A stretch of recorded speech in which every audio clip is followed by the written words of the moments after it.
Good morning. My name is Michelle Beckler, and in this video, I'll be discussing my professional growth goals aligned with Marzano framework from the New Art and Science of Teaching.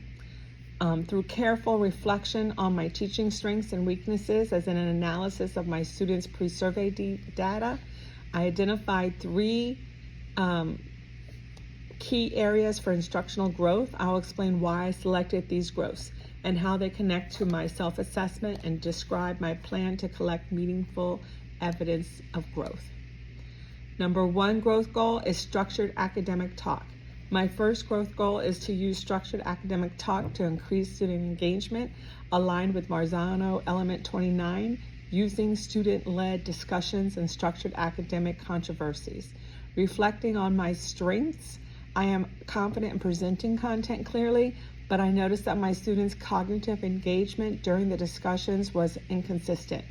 My pre-survey data supported this with a mean score of 3.04, indicating that while structured discussions occur, equitable participation is lacking.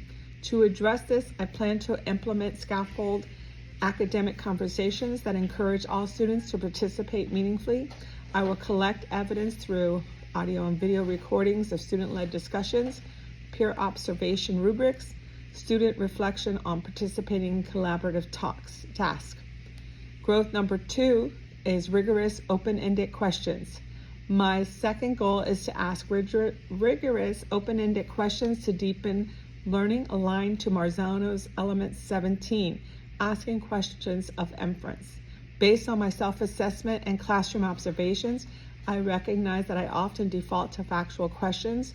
However, my pre-survey data showed a strength in this area with a mean score of 3.48, suggesting that students are regularly engaged in inferential questioning. My goal is to build on this strength by pushing for even greater complexity and encouraging students to generate their own thought-provoking questions. To measure my growth, I will keep questioning logs from recorded lessons, reflect on my practices in teacher journal, analyze samples of student responses to these higher order questions. Growth goal 3, differentiating instruction. My third goal focuses on differentiating instruction based on readiness and interest, aligned with Marzano's Element 9, helping students process new content in unique ways. This is an area of weakness for me. My pre-survey results reflected this with a mean score of 2.96, showing that students' perspective, inconsistencies, and differentiation. I tried to align lessons with learning goals, but struggled to personalize learning pathways. To address this, I will design differentiated lesson plans, develop tiered lessons, task and collect student work samples, maintain informal checklists documenting individual growth progress. My plan for monitoring growth.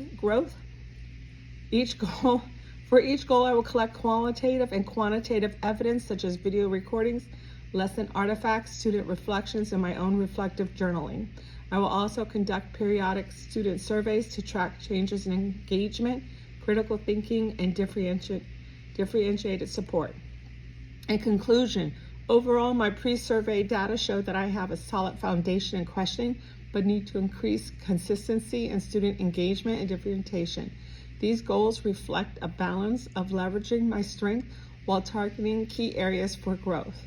I look forward to using this action plan and continue improving my practice and ultimately enhancing student learning. Thank you. Have a great day.